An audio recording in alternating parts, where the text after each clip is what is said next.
The Plein Air Easton Podcast is brought to you by the Avalon Foundation, enriching the lives of those on the eastern shore of Maryland through the arts. Visit avalonfoundation.org for details on events, performances, and educational programming offered throughout the year. Today's episode is sponsored by JFM Enterprises, providing distinctive ready-made and custom frames and moldings to the trade since 1974.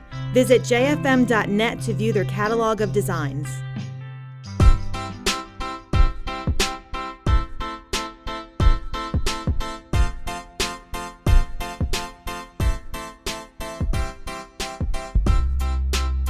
It's not the video that gets posted, eh? No, it's just our. Oh, cool. Yeah, it's just our voices.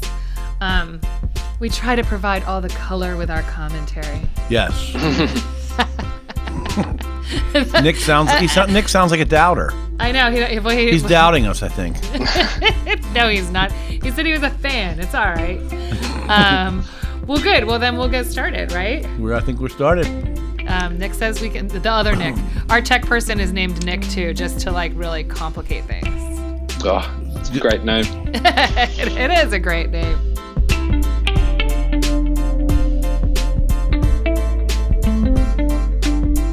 Welcome, everyone, to the Plein Air Easton Podcast. I'm Tim Wagon with... Hi, I'm Jess Bellis. It's good to hear everybody. It's good to be here with you. What the heck should I even say? It is good to be with everybody. It really is. Yes. That's good enough to say. I think that technology is amazing because we just had a conversation with Nick O'Leary live from Bergen, Norway.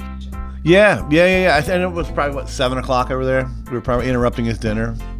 Well, there was no one else in the office, that's for sure. He was staying late. He was the only one there. I don't know. It was so great to talk to him. He's a funny character and brings sort of a new cultural twist to Plein Air Easton. He was the quick draw winner the first year he came, and then COVID restrictions have kept him out of the country for the last 2 years. So we're excited to have him back. And be sure to, if you like our podcast, maybe give it a review, click subscribe, tell your friends. We want to hear from you, so thanks. This is Nick O'Leary. Thanks for listening.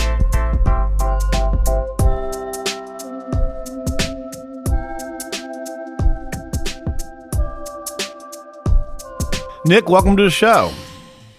Thank you. Thanks for having me. So, Nick, you came to Plein Air Easton several years ago, and we've missed you ever since because then the world took over and you have been unable to come back. But your first trip to Plein Air Easton, did you win the quick draw? You won something, didn't you? Yeah. Yes. That was my guaranteed ticket back. That was your guaranteed. But I haven't been able to cash it in.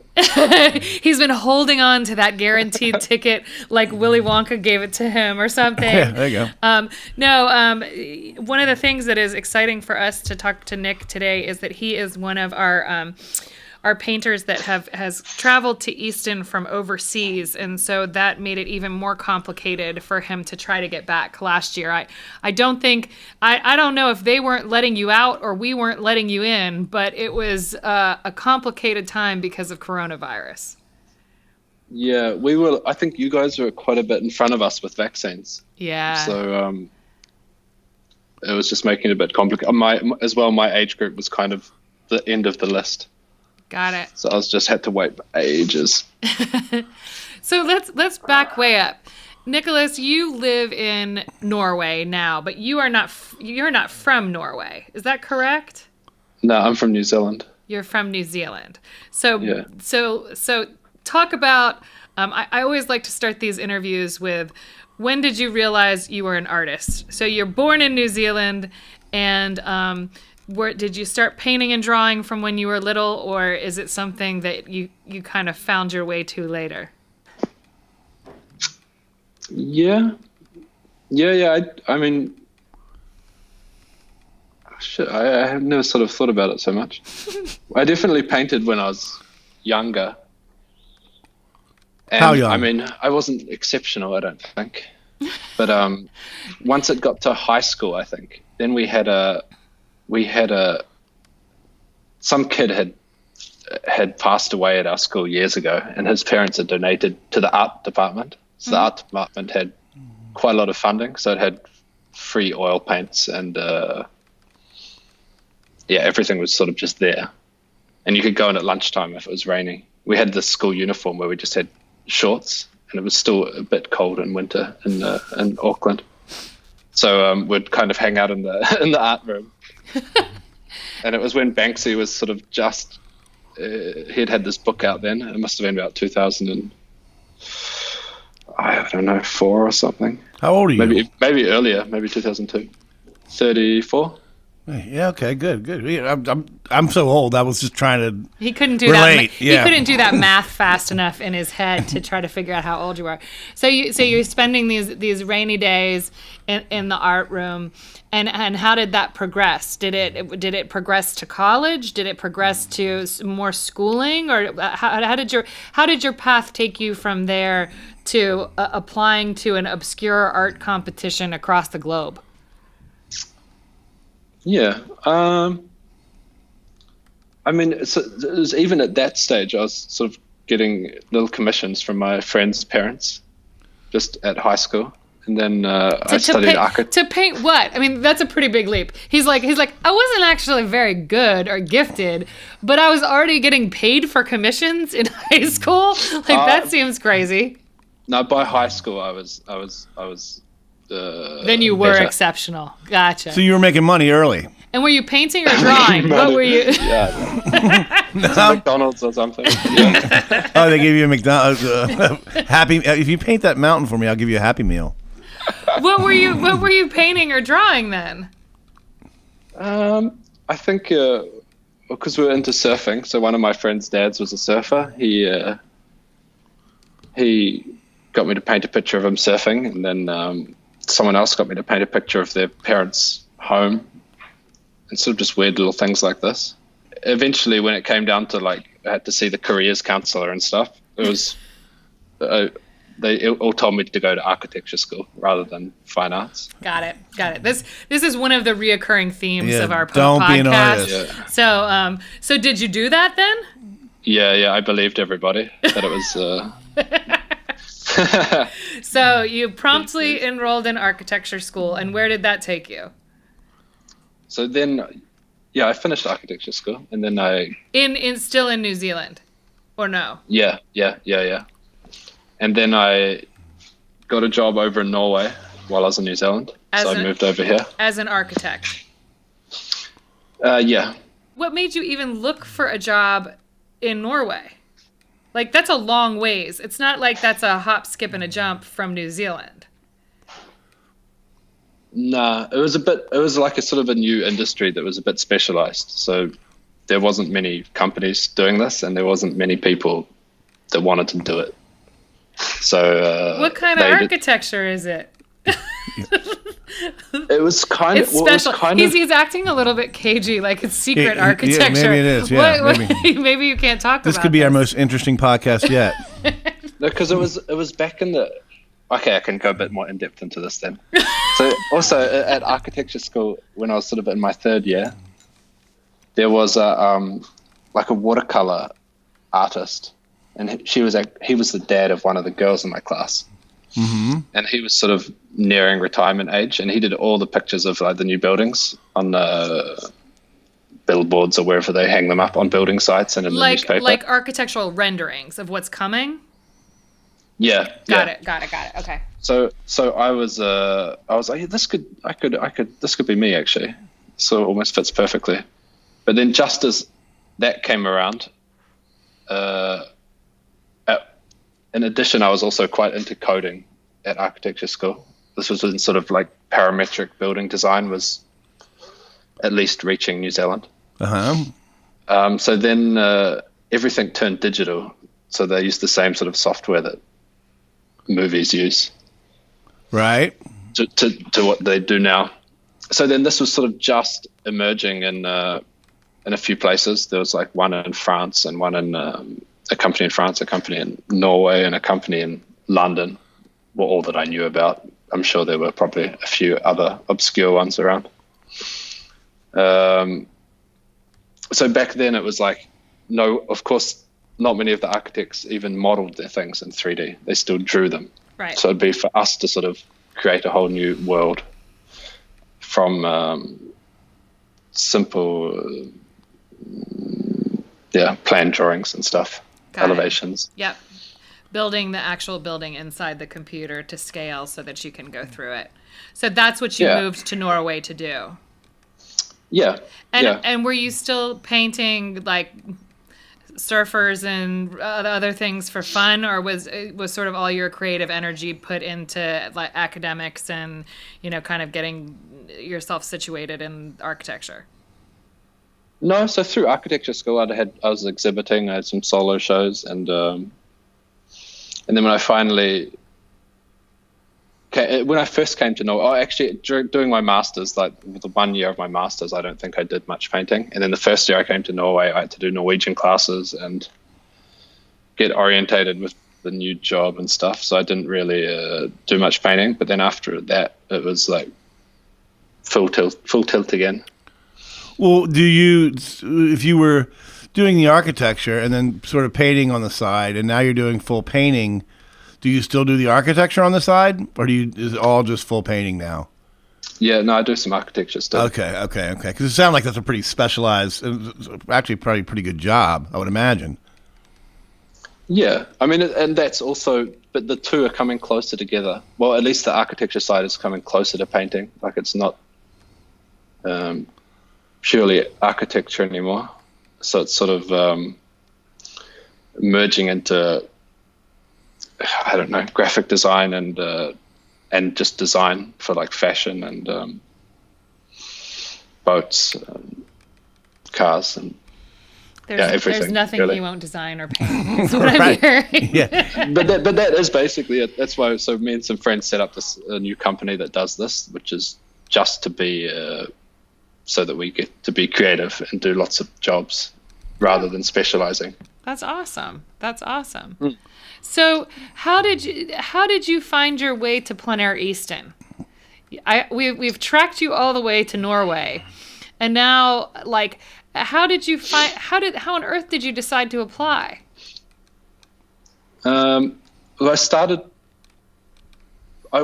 with Odd Nardrum, or Nerdrum, if you know him, if you've heard of him, who's a sort of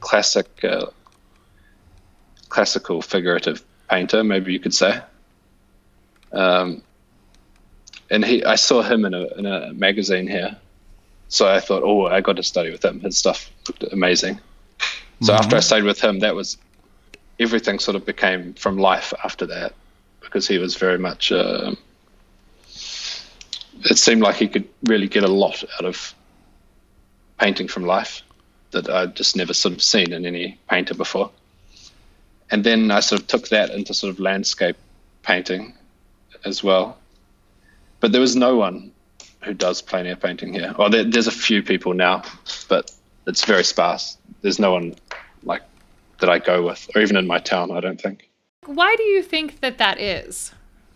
Is it just not the vibe of the art scene in Norway? Is it more abstract there? Is it like, because it is something that I think in most towns, or certainly in most metropolitan areas in the United States now, you could find a group of plein air painters to join. Right. I would say so too. And you're saying that is not the case in Norway? Nah. Usually people, when they see me out painting, it's not like they come up because they're curious to see what my painting looks like. They'll come up because they have no idea what I'm doing. Well, you can perfect in the winter months, you could really perfect the nocturne though, right? You've got a lot of hours to paint in the dark. Yeah. Well, they think there's a weird man over there doing something. Is that what it is? I can't do a Norwegian accent, but yeah. What is he doing? Yeah, so they would. It's actually, when you say nocturne, that's especially creepy because I'd go up into the mountains, which is where I like to go, just because I don't know. It's often awkward when there's people just like looking at you like you're a creep. Right. Right. So then I hear he's painting for Jack the Ripper. And then I got this light, this battery powered lamp that was so bright that I could it's a beacon. If someone was to do some murdering, it's like they'll just see me up there from 50 kilometers away. He's in all the lineups in Norway. The Norwegian government, they have their eyes on Nick O'Leary for sure. What is he doing out there? It's that chap from New Zealand, I think it is. Tim, I don't know what kind of accents you're putting on, but they're not even close. Well, right now they're just adding color. I like it. It's a good blend. So where did you find Plein Air Easton then? In a magazine, online? Like, if you don't have a cohort of artists who are in a competition circuit, somehow you still landed at the biggest competition in the United States. Like, because were we your first was Easton your first plein air competition, or did you do some others before that? No, that's the only one I've ever done. So wait, so how did you find your way to Easton? I'm going to ask you this 100 times. Like, how? You don't even, he doesn't remember. Right now, he's drawing. Someone definitely said it was the biggest. I can't remember who said that though. So you're like, all right, I'll Google it. And then you just applied and you got in. Yeah, but I know it's like big. I know that it's big now, but at the time, I really didn't take it seriously because I thought it was, for me, it was just to go and meet some other plein air painters. I didn't really think it was like the behemoth that it was. So at what point, when you got here, at what point did it start sinking in that maybe like this was a bigger deal than you thought? When I saw the other artists paint. That's what I was going to guess. That's exactly what he was going to say. Got it. I was going to guess, yeah. You're like, oh shit, these people know what they're doing. Yeah. Actually, on that subject, I remember at high school, since we also don't really have any sort of art galleries that are of that sort of European or realistic style that are very good in New Zealand at all. So I think when I was growing up, I actually thought I was quite good. But just because I hadn't been exposed to anything, and it was before social media was big, I think I legit thought I was like, I'm killing this. I'm killing it. Yeah. I'm killing it. Well, that's a realistic eye. Cut it down. but so it was sort of the same when I came to Norway. I was like, a plein air painter. I'm sure no one's. I mean, who would take it as seriously as me? Turns out a lot of people take it much more seriously than me. That's awesome. I love it. But it's not like you came here and stunk it up. Winning the quick draw is not a small feat. So, you can pat yourself on the back. You actually are a really good painter. A, because you found your way into our festival when hundreds and hundreds and hundreds of people apply every year. But B, then you came here and you won an award, a major one. So, like, you actually are pretty good. Oh. Well, I do have the certificate to prove it, I guess. Exactly. So, if you had to give somebody, we have a lot of first-time painters. Again, we've got a couple of European painters headed our way this summer. Do you have any advice you would give to people who are coming to Easton for the first time? It's very much hotter than I thought it would. Well, it's the hottest I've ever been. Says the man living in Norway, just for a frame of reference for everybody. You definitely need to hire a car. Yeah. I know that I was talking to Carol and I said, I'm just going to rent a bike. Right. And she laughed at me. I thought, they obviously. And then my cliche of Americans, I was like, they can't. It's just because they can't ride bikes. But I'll be able to ride a bike there. But right. I'm lucky I didn't do that. It would have been the end of you. Just to clarify for everybody, there's plenty of bike riding here on the Eastern Shore. In fact, it's a lovely place to ride bikes because it's really flat.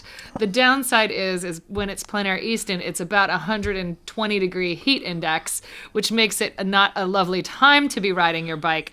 And when you are engaged in Plein Air Easton, you also have all of your gear and you're sort of pressed to maximize your time. So our events are spread out. You could spend half the day biking and trying to avoid heat stroke to get to your location to try to paint your best paintings, and that is where it's like not a good idea. And when you finish your painting, you'd have quite a ride to turn it in, or you. Right. Yeah. His point, you need to hire a car, and not just because we're Americans, is probably a good one.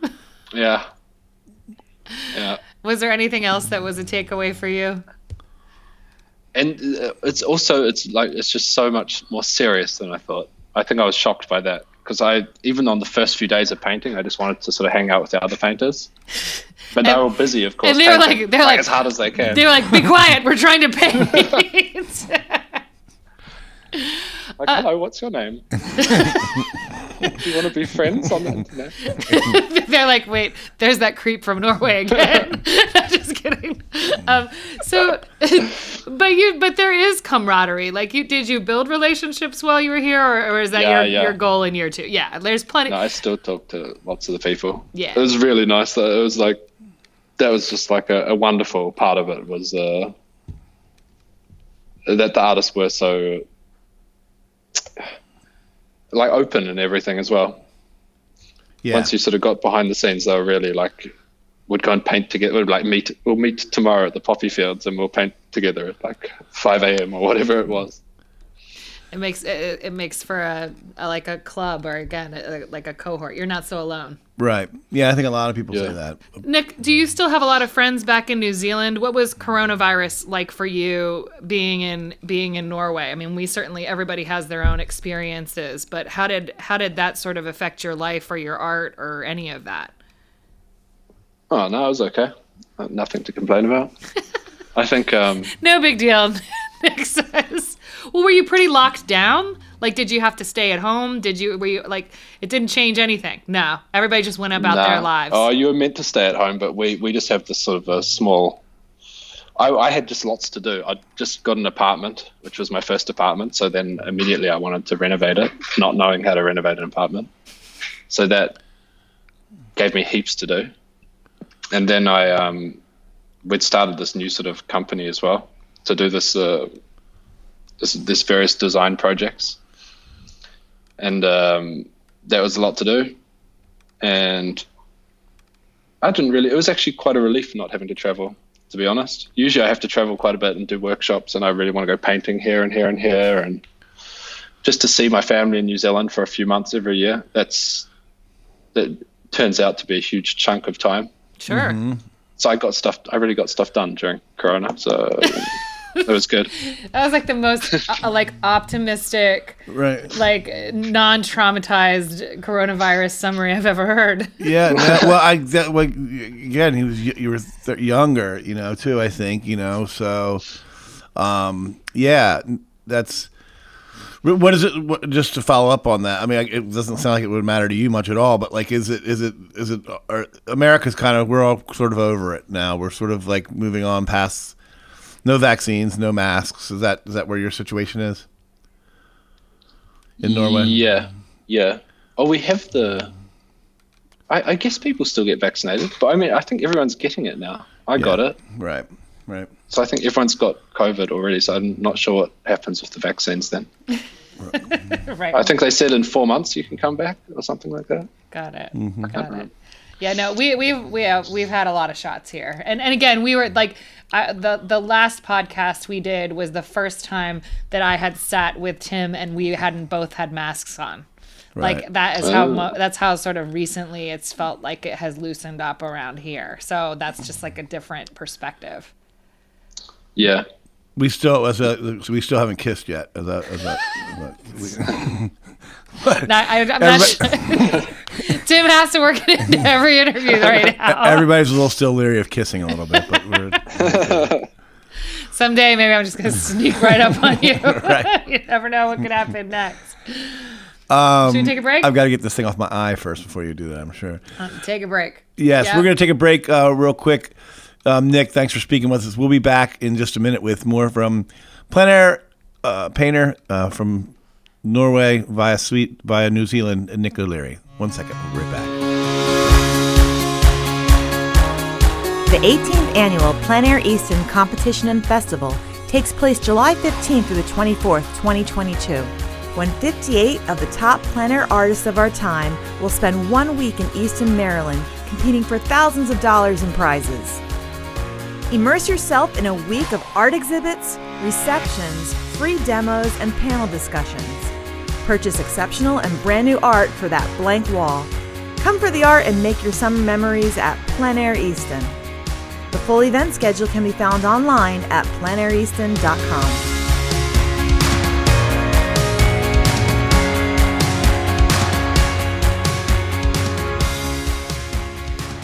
How do you think it's going, Nick? Are we doing okay? Yeah, it's fine. Are we boring you, Nick? No, not at all. Not at all. He's drawing an architecture building in there. You can tell what are you drawing to your right? You're drawing some. Are you writing down notes or something on your desk? Oh no, I'm just leaning on my desk. He's taking notes. What do you want to talk about? I actually have lots of monitors, so you'd know if I was working on something else. Well, we can see what your coworkers' workstations look like. So I suspect that you probably have a similar gig going on, right? Yeah, this is the first painter that doesn't have one single painting in anything that he's got there. Your studio is really lacking some artwork, Nick. Yeah. It's that clean Scandinavian vibe that he's got going on behind him. Big techie, yeah. Although in my apartment, it's got really high walls, so I just made my first painting wall. I don't know what you call it, like the salon style or something, where you can have lots on one wall. Yeah. Oh, that's cool. Yeah, I've tried to do that. I never get that right. So who's painting? It's really annoying when you sell paintings, though. It makes I have to rearrange the whole thing, and then there's suddenly 300 holes on my wall. Right. Yeah, but that part is kind of fun, because when you shift paintings around, then it kind of makes for you see paintings in a whole new light. Is kind of how I feel like. Yeah. We're rolling. I think. Yeah. What gets you going for painting, Nick? I mean, what's your motivation? What's your just what gets you excited about doing it? I really only do it when I want to do it. I have to say that's one thing. I've had lots of people saying, "Oh, I've had a period where I don't have much inspiration or something," and then I just wouldn't paint at all. So usually, once I feel like I want to do something, and you probably think all my paintings look similar, but there's usually something that I want to express or try out. Is the reason I'd usually go painting. Do you feel like your painting style continues to grow and change? Do you do workshops, or tell me about what your sort of artistic evolution as it relates to your plein air work specifically? No workshops or anything. It's just been me alone, basically, the plein air. So I think we should put a call out on this podcast for any artist in Norway to start picking up the plein air paintbrushes, because Nick is lonely. Yeah, he wants more people to paint with him. He's not a criminal. He's just painting. Go out and paint with him. He may look creepy. Well, this is kind of interesting because most everybody that a lot of people that we've talked to, a lot of artists that we've talked to, you really have another job going right now. So you paint when you can find time, or as you said, when you get inspired. No, it's not just that. It's often I'll take 3 months off just to paint. So I've always been able to take. It's always probably been at least 4 months a year I take off full time. This is where I bring the United States culture to a full stop. It's very European to be able to have that much flexibility, where it's very contrary to the culture in the United States, where so many people are only given two paid weeks of vacation. So the notion that you could have that much sort of freedom or flexibility in your schedule is virtually unheard of here for people who are working some kind of full-time gig. No, it's not. It is 5 weeks a year here, but which is more than a month. Right. Yeah. Right. But it's up to it's basically been me that said that's the way it's got to be. Right. Yeah. So where are some of the most favorite places that you've painted? Besides Easton, of course. Alaska was really cool. I was up there the same summer, I think, as Easton. And that was amazing. They had just like, I don't know, even all their buildings and cars and everything just seemed so it seemed quite piratey, I thought. That's so cool. It seemed quite charming. It seemed like something that's a bit charming. Like, I know that maybe say if I was painting a plein air painting, probably like the last thing I'd choose to paint would be a modern skyscraper building. And Alaska is the opposite, I feel like. It's people with like log cabins, and it seems like they make things themselves, and their cars have doors that are different colors from the rest of the car because they've probably fixed it themselves. And it just seemed really like, I really liked it there. The people were really nice. It feels like you need to go to Cuba too. I think That's that what I there's was a gonna lot say. of like really cool cars down there too. Yeah, it kind of sounded a little bit like that. Kind of. What about so you've seen plein air painting? You've traveled the world to do this, Nick? Yeah. It's taken me around. But also the other painting as well. Like, I was in Boston for figure painting as well. That must have been the year before Easton, maybe. So, and then even next week I'm going figure painting in England for 10 days. Do you prefer figures to landscapes, or is it all just you just want it to be from life? Are you just getting that's better? how you're feeling. I think it just, in terms of what I want to paint, it's just, I feel like it's all exactly the same thing. I don't think there's so much. The hardest thing for me is finding like the composition and the idea, and like the putting the paint down, or just whatever all the other stuff is. That's not really I could say it's not really my problem, but I feel like it's at the bottom of the list of what I want to achieve in a painting.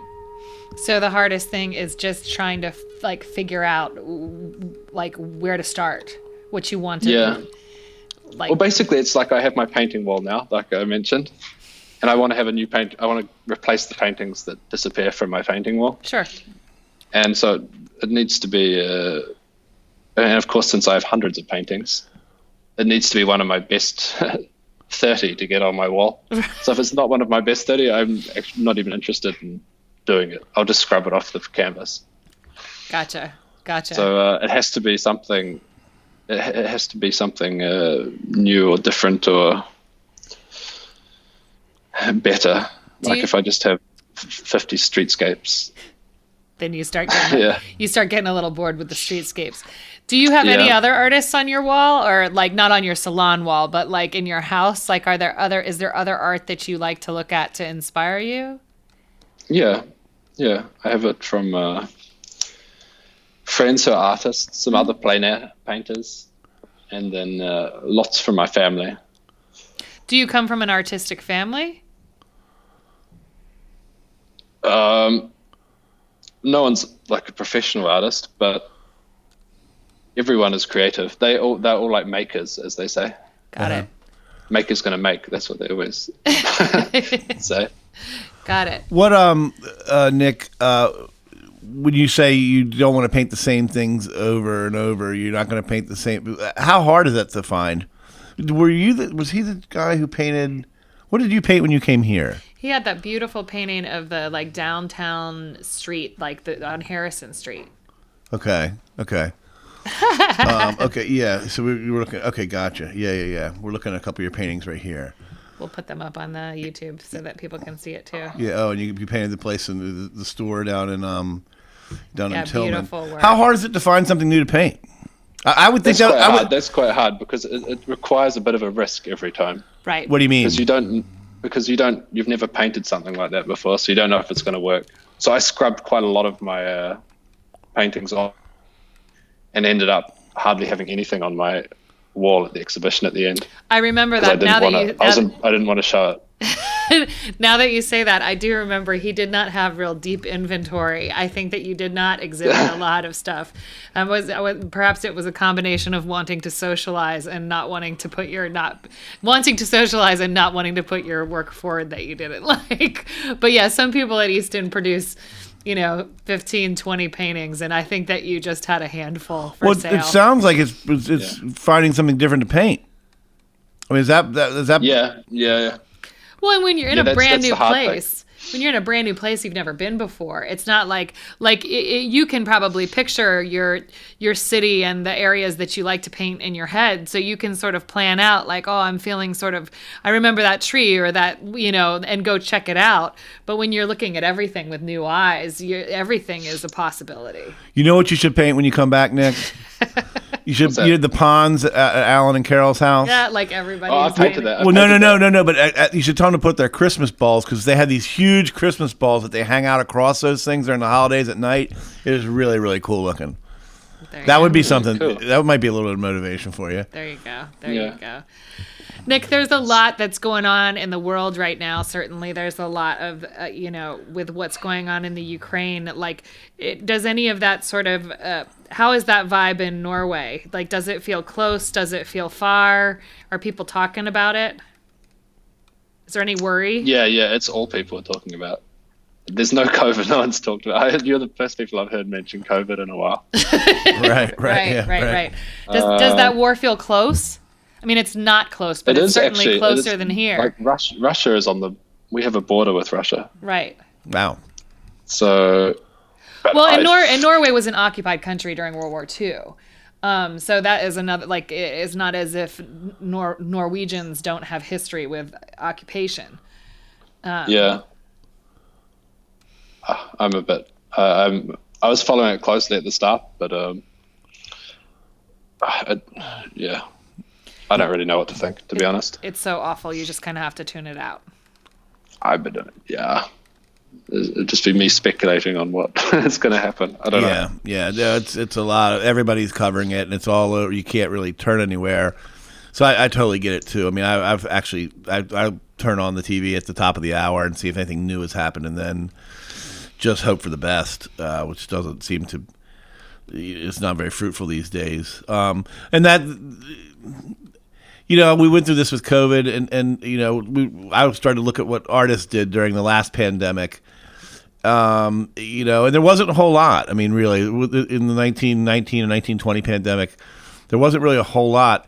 And I don't suppose that, does the shape of the world affect and inspire any of your paintings at all, or is it really, I've just got to see something and then that's what I want to paint?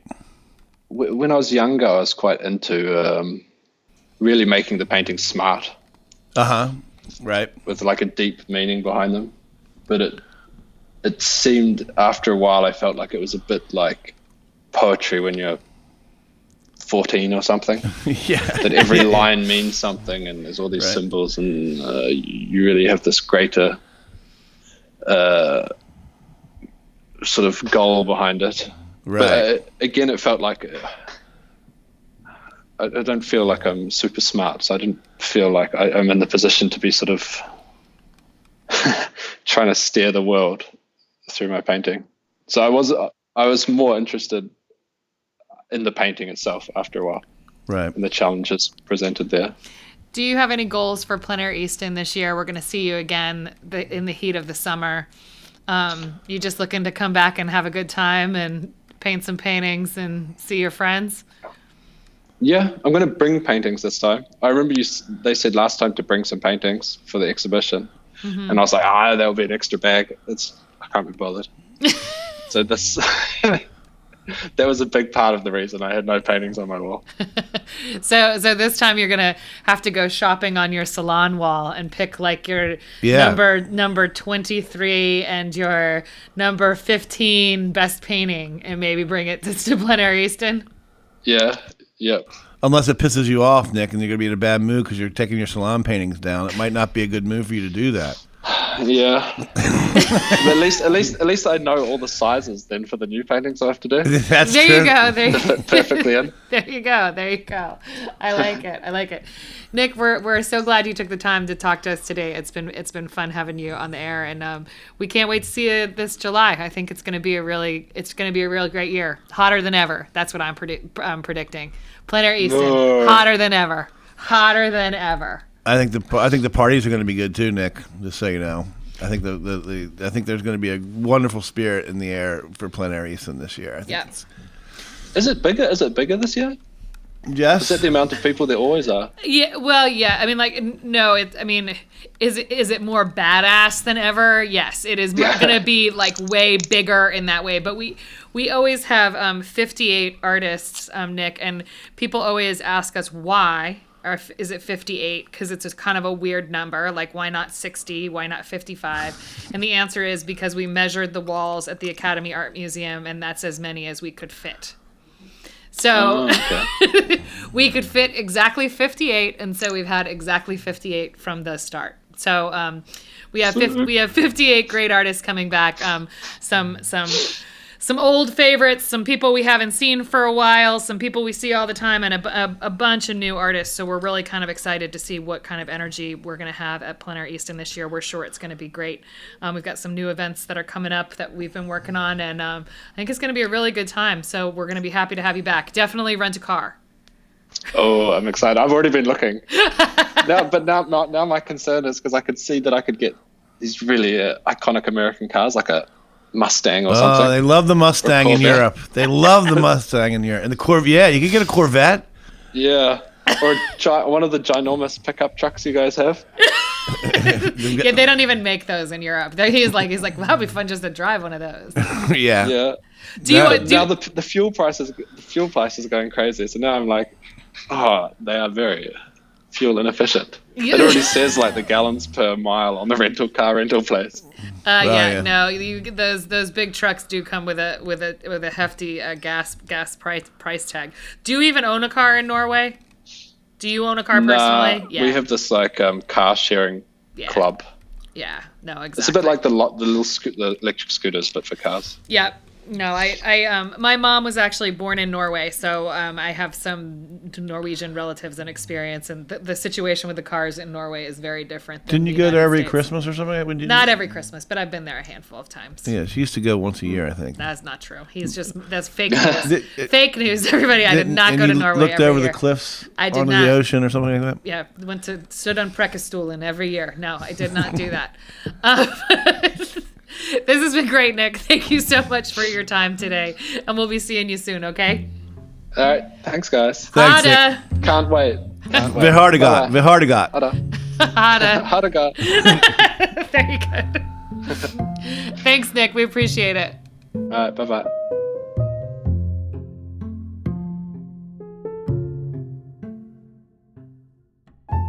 The Plein Air Easton Podcast is brought to you by the Avalon Foundation and was produced by Nick Richards. Our theme music was generously provided by Blue Dot Sessions, with additional episode music by Poddington Bear. Remember to rate, comment, and subscribe. You can learn more about Plein Air Easton at pleinaireaston.com.